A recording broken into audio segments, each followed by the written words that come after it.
Assalamualaikum warahmatullahi wabarakatuh. Bismillahirrahmanirrahim. Alhamdulillah. Wassalatu wassalamu ala rasulillah Sayyidina Muhammad ibn Abdillah wa ala alihi wa sahbihi wa mawalah, amma ba'd. Kaum muslimin dan muslimat yang Allah muliakan, pertama-tama mari kita panjatkan puji dan syukur kepada Allah. Mari kita ucapkan alhamdulillahirabbil alamin. Di antara nikmat yang Allah berikan kepada kita, kembali dipertemukan dengan bulan Ramadan. Dan hari ini kita memulai berpuasa di hari pertama. Salawat dan salam mudah-mudahan selalu Allah curahkan kepada Nabi kita Sayyidina Muhammad sallallahu alaihi wasallam, juga kepada keluarga, sahabat dan pengikut beliau ila yaumil qiyamah. Usi nafsi wa iyyakum bitaqwallah. Jamaah yang dimuliakan Allah Subhanahu wa taala, hal yang pertama yang terlintas dalam benak ulun memulai tausiah pagi hari ini, mudah-mudahan kita seberataan juga satu pikiran bahwa mikrofon kita ini sudah bertangkir, beperban nih. Ini kan sudah beperban. Apalagi ini kan disiarkan streaming lah. Udah beperban nih. Jadi sudah jar kawan ulun menekai itu ganti selnya, ganti seluruhnya. Mudah-mudahan ya. Lebih-lebih di bulan Ramadan ini, kebaikan itu adalah sesuatu yang harus kita kejar. Sekecil apapun, dalam bentuk apapun, kapanpun, dan dimanapun. Dan orang beriman, kata Rasul sallallahu alaihi wasallam, tidak akan pernah menganggap sepele sekecil apapun kebaikan tersebut. La tahtaqiranna bima'ruf walau kana bisyaqqi tamrah. Ini kan sudah jelas sekali lah. Pun sudah sampai beperban seperti ini, udah saatnya kita remajakan ya sarana dan prasarana untuk kegiatan baik kita sholat maupun pengajian. Karena kalau sudah beperban seperti ini hanya sementara sifatnya. Tidak lama kemudian pun dia akan harus diganti dengan yang baru. Mari kita berlomba-lomba, fastabiqul khairat, siapa yang paling duluan yang bisa meremajakan sarana prasarana kegiatan untuk beribadah maupun taklim. Dan karena itu ada beberapa tips ya, untuk merawat mikrofon. Satu, kalau ngetes hindari untuk memukul, tok tok tok tok. Hindari untuk memukul, termasuk meniup. Namun ulun contohkan di sini sama ulun meniup juga. Karena itu juga akan mempercepat. Memang tidak ada yang abadi, tapi setidaknya kita bisa memperlama usianya. Jadi mengetuk kemudian juga meniup itu salah satu sebab mempercepat rusaknya mikrofon. Kemudian juga kalau suaranya sudah agak gelorok-gelorok bahasa kitanya, itu diusahakan cari posisi yang pas tanpa harus melipat. Kalau melipat seperti ini memang suaranya dapat, tapi juga tidak akan bertahan lama, pasti juga akan diganti. Jadi cari aja posisi yang pas, karena tuh sudah ada yang longgar. Cari posisi yang pas, udah pegang. Kalau dilipat, kadang-kadang dilipat, tegarak dikit, ubah, lipat lagi, itu cepat rusak. Nah, jamaah yang dimuliakan Allah Subhanahu wa taala, salah satu catatan yang perlu kita ingat sama-sama, Sayyidina Anas bin Malik meriwayatkan sebuah hadis. Tadi malam ulun sampaikan di Masjid Al-Fatah. Tapi bukan jamaah sana aja yang berpuasa, semua umat Islam berpuasa, jadi perlu tahu. Kata Sayyidina Anas bin Malik, Suatu ketika Rasul Shallallahu Alaihi Wasallam perintahkan untuk puasa pada hari tertentu, dan kala itu beliau berpesan, jangan ada yang berbuka puasanya sebelum aku izinkan. Jadi nanti jangan ada yang berbuka puasa sebelum aku izinkan.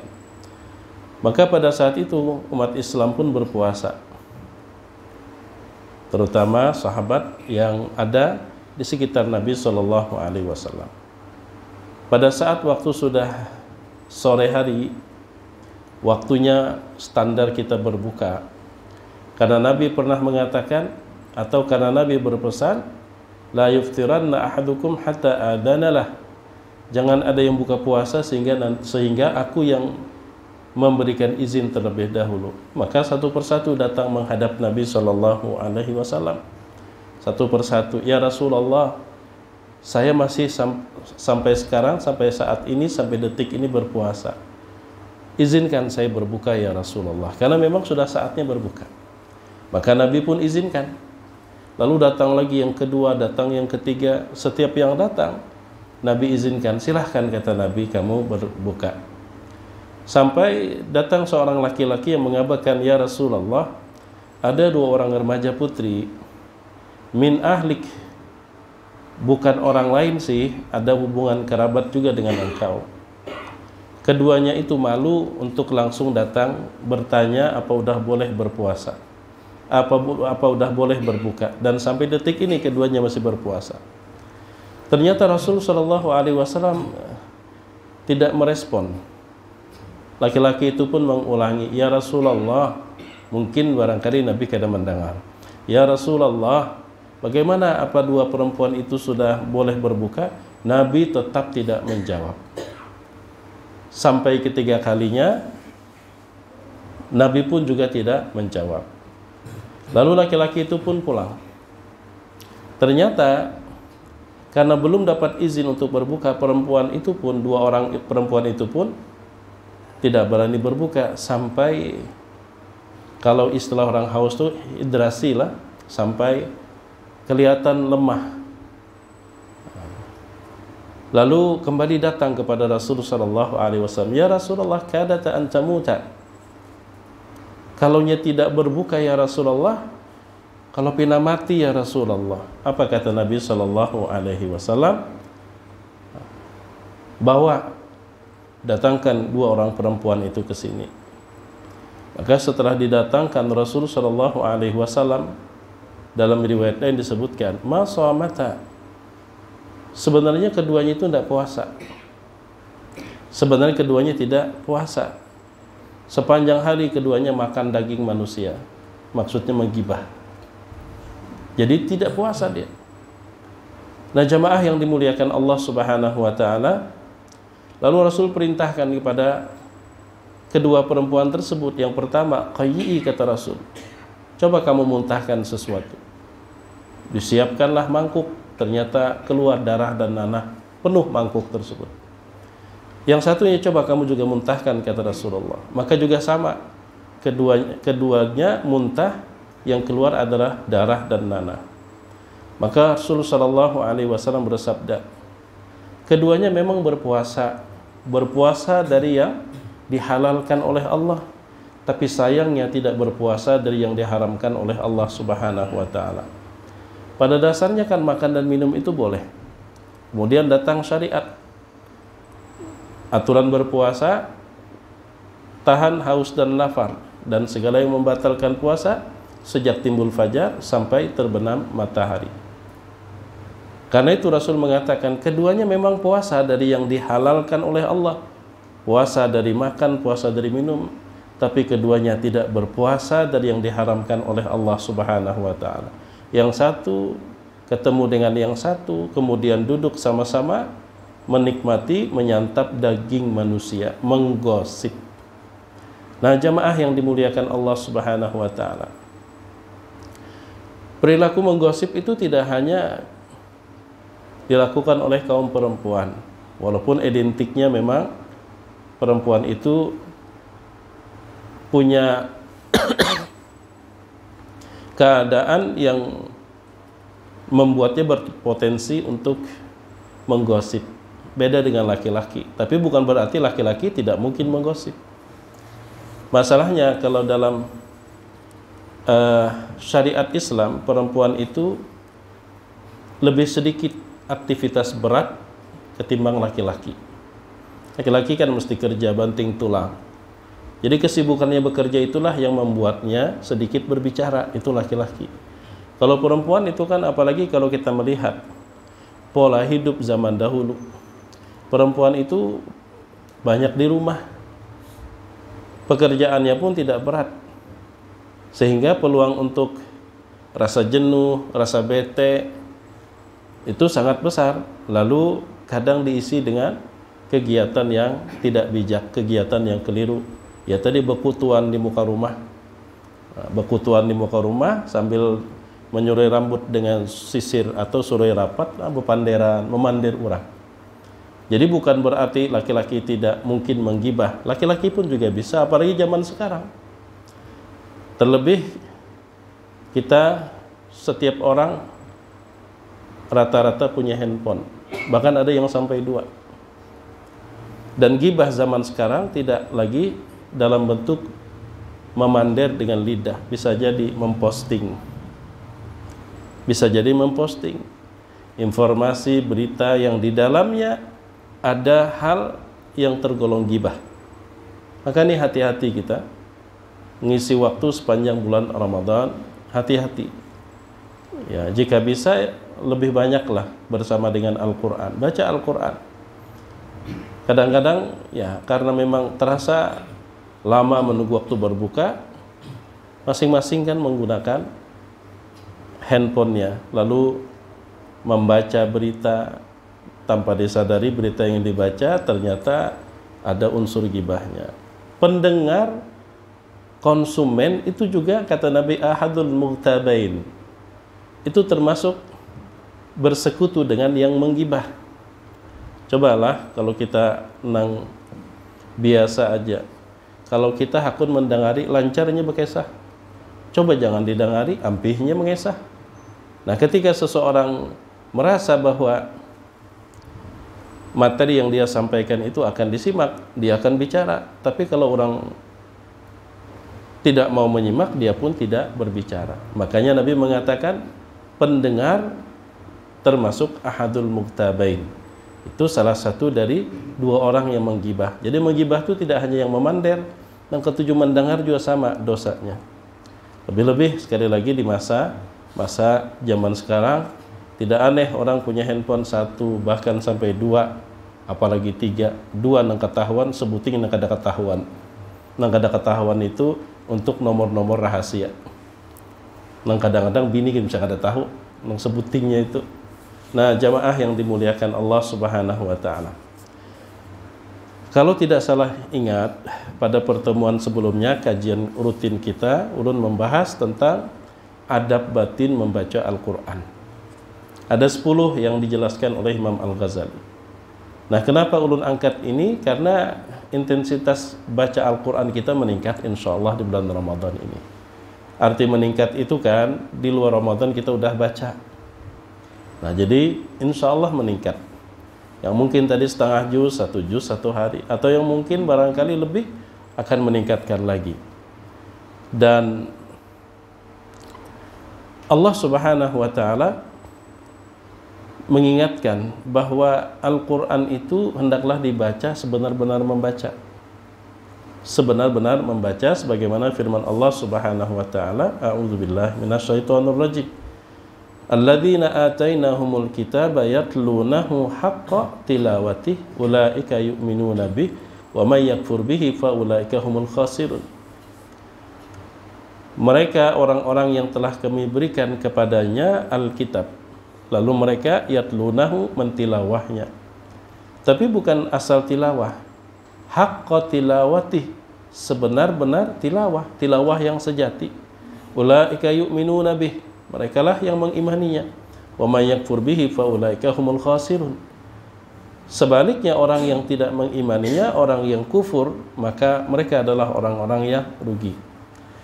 Nah, pada pertemuan sebelumnya seingat ulun, adab pertama yang dijelaskan oleh Imam Al-Ghazali di dalam bukunya Ihya Ulumuddin adalah pada saat kita membaca, yang kita baca adalah kalam Allah.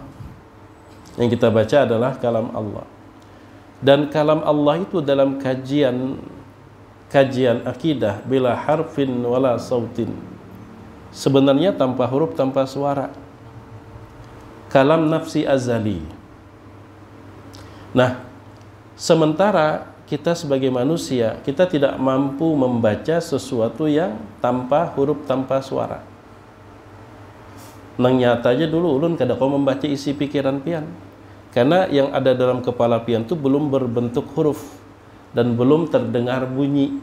Kada kau membaca ulun, apalagi itu kalam Allah. Itu kalam Allah. Sebab kalau sudah tertuangkan dalam bentuk huruf, dalam bentuk bunyi, huruf dan bunyi adalah sesuatu yang fana. Dia terikat dengan dimensi waktu. Kalau sudah waktunya habis, kada terdengar lagi. Kalau waktunya habis, hurufnya akan musnah. Sedangkan kalam Allah ini adalah salah satu sifat yang melekat pada zat yang maha suci, yang kekal, bukan fana. Nah, di dalam kalam Allah itu terdapat apa yang harus dilakukan oleh makhluk, oleh manusia, oleh hambanya, yang harus ditinggalkan dalam bentuk larangan, kabar dan berita tentang surga dan neraka. Maka kalau kalam Allah itu tetap seperti hakikat kalam itu sendiri, maka tidak ada manusia yang bisa memahami apa yang terkandung di dalam kalam tersebut. Maka Allah utuslah seorang nabi, Rasulullah sallallahu alaihi wasallam. Kemudian melalui nabi itulah kemudian disampaikan apa yang Allah perintah, apa yang Allah larang, yang kemudian terbentuk menjadi huruf dan suara. Suara yang terdengar karena dibaca, huruf yang terlihat ketika digoreskan di atas kertas maupun mushaf.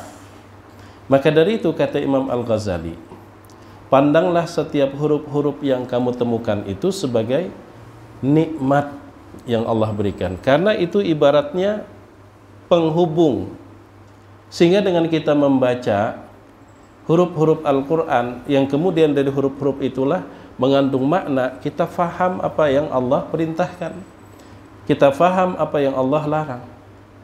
Jadi pandanglah setiap huruf itu adalah merupakan nikmat yang Allah berikan kepada kita. Tanpa huruf-huruf itu kita tidak bisa memahami apa yang Allah suruh, kita tidak bisa memahami apa yang Allah larang. Sehingga kalau itu tidak kita ketahui, kita akan berpotensi bahkan sangat besar tegawi nang dilarang, atau umpama tidak mampu melaksanakan nang Allah suruh. Sementara mengerjakan yang Allah perintahkan, meninggalkan apa yang Allah larang, itu salah satu cara kita untuk mendapatkan rahmat dari Allah Subhanahu wa taala, yang kemudian dengan rahmat itulah kita mudah-mudahan seberataan dimasukkannya ke dalam surga. Nah, jamaah yang dimuliakan Allah Subhanahu wa taala, itu yang ulun ingat ya, kalau tidak salah pernah ulun sampaikan. Nah, sebenarnya ada 10 adab batin dalam membaca Al-Qur'an. Ya, salah satunya itu kalau kita terapkan. Jadi kita melihat setiap huruf. Makanya Rasul menggambarkan dalam bahasa ungkapan beliau, bahasa pendekatannya, yang sebenarnya itu berorientasi kepada apa yang ulun sampaikan, pandang sebagai nikmat. Walaupun Rasul menyebutkannya tidak secara langsung. Apa kata Rasul sallallahu alaihi wasallam? Man qara'a harfan minal Qur'ani falahu bihi hasanah wal hasanatu bi asyri amsalihha la aqulu lakum alif lam mim harf walakinnal alifa harf wal lam harf wal mim harf. Barang siapa yang membaca satu huruf dari Al-Qur'an ya Nabi, ditulis untuknya satu kebaikan. Dan kebaikan itu nikmat. Jangan dipandang kebaikan itu petaka. Kebaikan itu nikmat buat orang beriman. Dan satu huruf itu kemudian nilainya digandakan menjadi 10. Masa kita tidak melihat nikmat yang besar di setiap huruf Al-Quran? Pasti kita melihat setiap huruf itu adalah nikmat. Dibalas satu kebaikan, dilipat gandakan jadi 10. Bukan maksudku satu huruf itu dalam bentuk alif lam mim, enggak, itu udah 3 huruf aja Nabi. Alifnya 1, lamnya huruf kedua, mim huruf ketiga.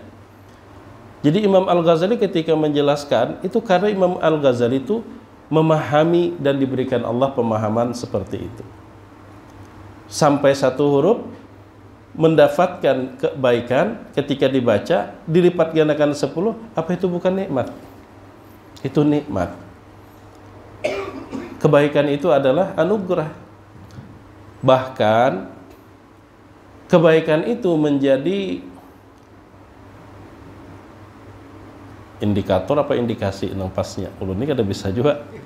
Dan yang nyaman aja lah menjadi bukti tanda iman seseorang itu baik apa enggak. Iman seseorang itu sedang pasang apa sedang surut. Kita melihat di kebaikan. Nah, kayak apa gambaran penjelasannya? Dalam Al-Quran itu dari surah Al-Baqarah sampai surah Al-As, setiap kata iman itu selalu bergandengan dengan amal soleh, dengan kebaikan. Apakah kebaikan itu disebutkan secara umum, wa amilus solehat, atau kebaikan itu disebutkan secara khusus, menyebutkan perbuatan-perbuatan tertentu, alladzina yu'minuna bil ghaibi wa yuqimuna sholata wa mimma razaqnahum yunfiqun. Dan itu lebih dari cukup untuk membuat kita faham iman itu selalu jodohnya kebaikan. Maka orang yang beriman selalu berjodoh dengan kebaikan. Orang beriman selalu berburu dengan kebaikan. Tapi kalau ada kebaikan yang kemudian mendekati kita kebaikan itu, atau sudah ada di depan mata kita kebaikan itu, ternyata tidak berjodoh, tidak terpikat kita dengan kebaikan itu, lebih-lebih wal'iyazubillah kita menghindar dari kebaikan itu, berarti itu ada masalah dengan iman kita. Ada masalah dengan iman kita. Tidak perlu kita bertakut dengan orang lain. Ustadz, iman dulu nih pasang surut. Kita sendiri bisa mengetahui. Kebaikan itu sudah mendekat, ternyata kita merasa terusik. Kebaikan itu menghampiri kita, malah kita mengelak. Minimal sekali pada saat kebaikan itu ada di depan mata kita, Allah perlihatkan, kita tidak terpikat. Ini ada masalah dengan iman kita. Kenapa? Karena iman itu ketika ketemu dengan kebaikan seperti magnet, dia akan menarik kebaikan tersebut. Tapi tentu dimulai dengan cara berpikir yang benar. Sebenarnya yang membedakan seseorang itu memilih sikap, salah satunya adalah perbedaan dalam berpikir. Perbedaan dalam berpikir. Sebagai contoh, sedekah. Sebagai contoh sedekah. Coba pian perhatikan. Berapa banyak orang-orang yang tajir, para pengusaha, ketika melangkah menuju bank, terlepas bank konvensional maupun bank syariah, bawa duit ratusan juta bahkan miliaran, dengan sendirinya, tidak diminta, tidak disuruh, tidak diminta, dengan sendirinya duit itu dibawa, diserahkan kepada teller. Tidak ada rasa keberatan. Kenapa? Karena pikirannya menyimpan yang ada dalam pikirannya, dan sewaktu-waktu itu akan diambil dan dinikmati kembali. Menyimpan. Coba kalau ke bank tuh memberi wara, pikirannya itu memberi wara atau membuang. Jangan karena ratusan juta, ya 5.000 gen koler sudah mendatangi, membuang pula. Begitulah ada orang yang wa yu'thiruna ala anfusihim walau kana bihim khassasah. Orang-orang al-muhajirin ketika orang-orang al-ansar ketika menyambut saudaranya datang dari Mekah dari kalangan al-muhajirin, wa yu'thiruna ala anfusihim walau kana bihim khassasah, malah mengalahkan kepentingan diri mereka, diserahkan kepada saudara-saudara yang datang dari Mekah, walau kana bihim khassasah, mereka pun dalam kekurangan. Kok enteng hatinya? Ini seorang perlu datang di sana unjuk, kok enteng? Karena dalam pikirannya ini menabung, menyimpan dengan laba keuntungan di sisi Allah luar biasa. Tapi mun pian nang begawi unda uyuh, unda berisiko datang-datang menikmati, seakan membuang, seakan memberi wara, itu nang membuat kita kadang-kadang tuh pelit. Makanya Allah mengingatkan, wa may yabkhal fa innama yabkhalu ala nafsih. Orang yang pelit itu nang korban pertama pelitnya itu dirinya sendiri, bukan orang lain. Dirinya sendiri nang jadi korban kepelitannya itu. Tapi kan ini tidak semua orang memiliki sifat seperti itu. Ada nang ringan, ada nang berat. Berarti bukan persoalan materi yang dia beri, cara berpikir. Kata Cak Lontong, mikir. Kata Cak Lontong kan gitu, mikir. Kalimatnya seperti itu. Ulun yakin kalau pian membawa duit ke teller, ke bank, yang ada dalam pikiran kita memberi wara, apa merepot-repot mencarinya, seorang diberiakan ke orang, pasti seperti itu. Tapi nyatanya ada yang ratusan juta, ada yang em-eman, enteng menitip.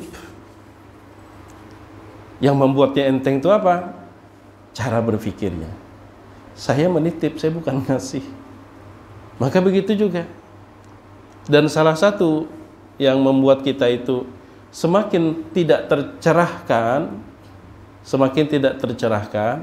ada pembangunan masjid, ada pembangunan musala. Panitia pembangunan itu sudah menggunakan kalimat mohon sumbangan. Coba yuk simpan harta pian untuk akhirat. Dari awal sudah mohon sumbang, kayak mengemis. Jadi dari kalimatnya pun juga tidak mencerahkan. Bikin mereka itu merasa bahwa ini adalah simpanan saya, bukan ini saya buang setelah saya mendapatkannya dengan risiko yang sangat besar. Nah, jamaah yang dimuliakan Allah Subhanahu wa ta'ala. Nah, jadi pada pagi hari ini ingin ulun tambahkan ya, di antara adab kita membaca Al-Quran, adab batin. Kalau adab zahir pakaian sopan, seyogianya suci dari hadas, minimal hadas besar, kalau bisa suci dari hadas kecil. Imam Malik rahimahullahu ta'ala, untuk baca hadis Nabi saja beliau mandi, beliau wangi-wangian, beliau sediakan tempat yang nyaman. Untuk baca hadis Nabi saja Imam Malik seperti itu, apalagi membaca kalam Allah. Itu adab-adab zahir ya diantaranya. Ini adab batin adalah yang keenam di sini ulun tambahkan, at-takhalli an mawani'il fahmi, melepaskan diri dari faktor yang menyebabkan terhalang dari memahami makna yang terkandung di balik kalam Allah yang kita baca. Melepaskan diri. Fa inna aktsaran nasi muni'u an fahmi ma'anil Qur'an li asbabin wa hujubin asdalaha syaitanu ala qulubihim. Karena sesungguhnya kebanyakan orang itu tidak mampu, terhalang mereka dari memahami makna-makna Al-Quran itu dikarenakan beberapa sebab, atau dinding yang diulurkan oleh syaitan di atas kalbu mereka, sehingga fa'umiyat alaihim ajaibu asraril Quran, mereka pun buta, dibutakan dari rahasia-rahasia Al-Quran. Nah, ada 4 perkara kata Imam Al-Ghazali yang membuat seseorang itu terpenjara pemahamannya itu dan begitu sangat sempit tentang rahasia kalam Allah. Ada 4 perkara penyebabnya. Namun sebelum ulun sampaikan secara garis besar, perlu kita ketahui bersama, Allah sudah mengatakan, "Qul law kanal bahru midadan li kalimati rabbi lanafidal bahru qabla an tanfadha kalimatu rabbi walau ji'na bimithlihi madada." Surah Al-Kahfi ya, itu familiar, kita sering baca dan memang dianjurkan baca di siang atau di malam Jumat. Oh, ini malam Jumat yang kita hadapi.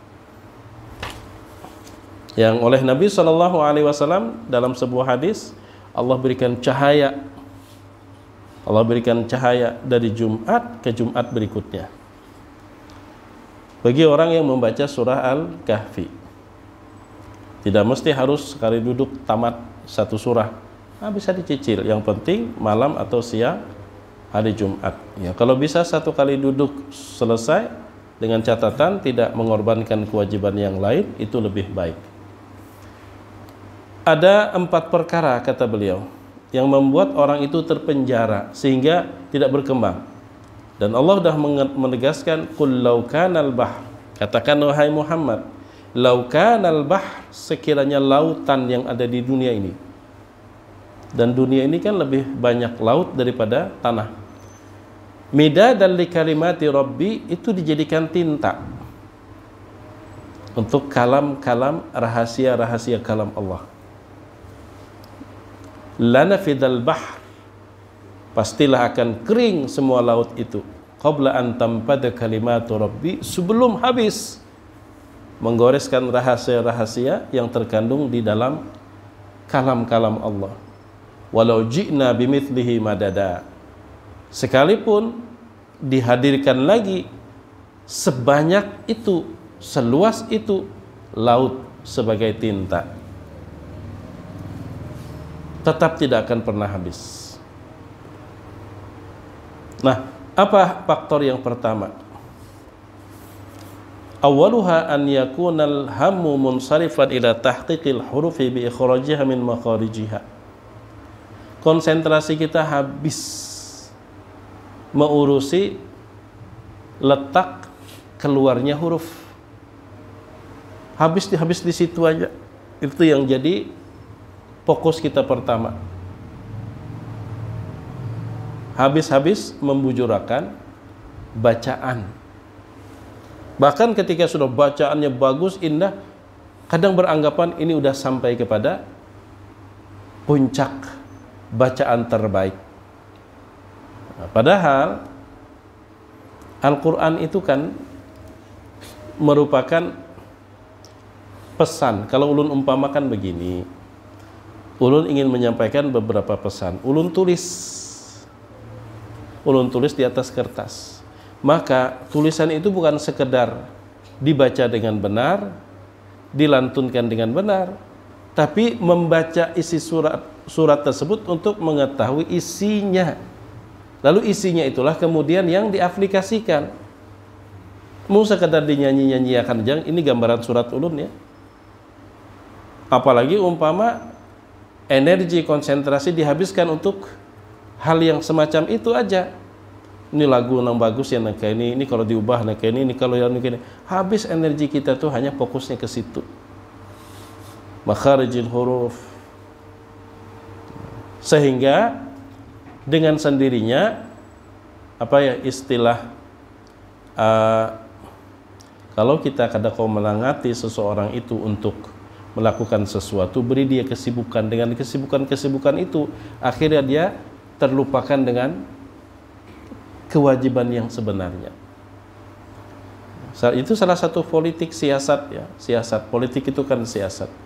Supaya anak-anak muda ini kada ada lagi demo siang, udah malam dibikinin acara sampai tengah-tengah malam, konser dan sebagainya. Ujung-ujungnya siangnya guringan aja nya gawiannya. Atau umpama supaya dengan tanpa disadari jauh dari Al-Quran, diberikan amalan-amalan, bacaan-bacaan yang dengan bacaan-bacaan tersebut dengan sendirinya Al-Quran mulai terabaikan. Mun disuruh jangan baca Quran pian pasti dilawan. Sangat jelas, tapi caranya diolahkan kesibukan-kesibukan yang dengan kesibukan tersebut terabaikan hal-hal yang semestinya mendapatkan perhatian dan prioritas yang lebih utama. Itu diantaranya. Sebenarnya kalau kita uraikan satu persatu panjang waktunya yang tidak cukup.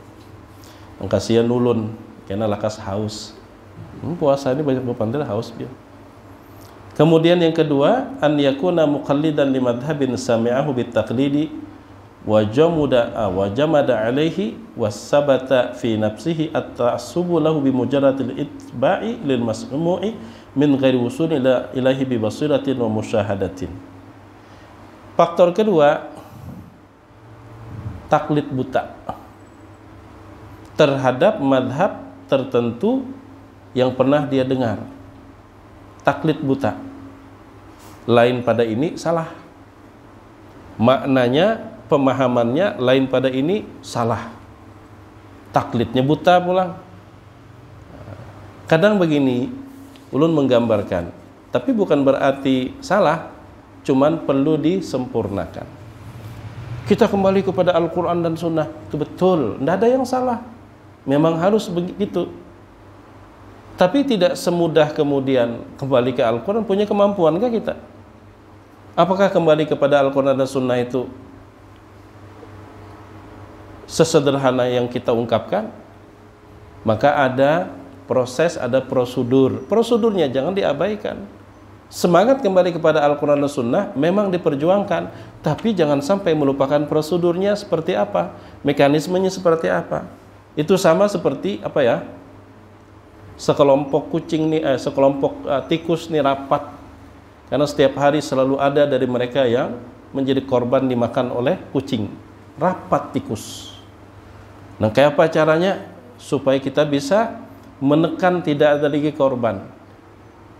Lalu dicari sebabnya. Oh, sebabnya ternyata ketika kucing datang, kita tidak punya waktu yang cukup untuk melarikan diri. Ringkas cerita, suara terbanyak dan disepakati, oh begini aja berarti kucing itu harus kita gantungkan lonceng di pinggulunya supaya bila kucing itu beparak kedengaran sudah kerenceng kawal kita bukahan. Betul kan? Tapi nama masang ke leher kucing itu siapa? Ujar tikus. Apa necing nak pakai lonceng? Kada sesemudah itu kan? Beparaknya sudah dimangsanya. Memang benar, gagasannya itu benar, tapi tidak sesederhana salah satu di antara tikus menyiapkan lonceng, datang kucing, cing, baka kalung lawan lonceng, cing. Kada seperti itu. Ada mekanisme, ada cara, ada strategi yang tidak boleh diabaikan. Nah, jamaah yang dimuliakan Allah Subhanahu wa taala. Jadi bukan salah kita kembali kepada Al-Qur'an Sunnah. Bukan salah, itu betul. Tapi ada mekanismenya, ada aturan, ada tata cara, ada kaidah-kaidahnya seperti apa. Tidak asal-asalan yang kemudian pada akhirnya membodoh-bodohkan para ulama yang sebenarnya mereka itu memaham lebih dalam tentang ayat Al-Quran, sementara kita hanya berpegang dengan terjemah, hasil kesimpulan kita berbeda dengan kesimpulan mereka. Lalu kita merasa membujur. Pian umpat Al-Quran kan umpat Ustadz Sipulan. Seakan-akan Ustadz Sipulan itu kemudian dengan terang-terangan menabrak Al-Quran. Sebenarnya kita yang tidak tahu mekanismenya, prosedurnya seperti apa. Kadang-kadang seperti itu terjadi. Fanatik buta. Sehingga lain pada ini salah. Lain pada ini salah. Nah, kemudian yang ketiga, ketika orang tersebut terlibat dengan perbuatan dosa besar, masih doyan dan menikmati dosa-dosa kecil, maka ini yang menyebabkan hatinya itu tertutup. Ujar kita ada gangguan pada sinyal, perangkatnya yang terganggu oleh adanya virus. Karena Allah berfirman dalam Al-Quran, dan firman Allah itu penutup dari pesan Nabi. Ujar Nabi SAW, ketika seorang hamba kali pertama melakukan suatu dosa, menyebabkan bintik di atas kolbunya. Ketika dosa itu kemudian diulangi, bintik itu membesar, diulangi lagi membesar dan terus membesar sampai menutupi atau sampai semua permukaan kalbunya itu tertutup oleh hitam bekas dari perbuatan dosa. Lalu Nabi membaca firman Allah, bal rana ala qulubihim ma kanu yaksibun. Yang menyebabkan berkarat hati mereka itu adalah dosa-dosa yang biasa mereka lakukan dan mereka tidak bertaubat darinya. Jangankan itu, Imam Syafi'i pernah mengalami kemampuan daya ingat beliau itu terganggu. Dan ini diabadikan dalam bentuk syair. Syakautu ila waqi'in su'a hifdhi fa arsyadani ila tarkil ma'asi fa innal ilma nur wa nurullahi la yuhda lil 'asi.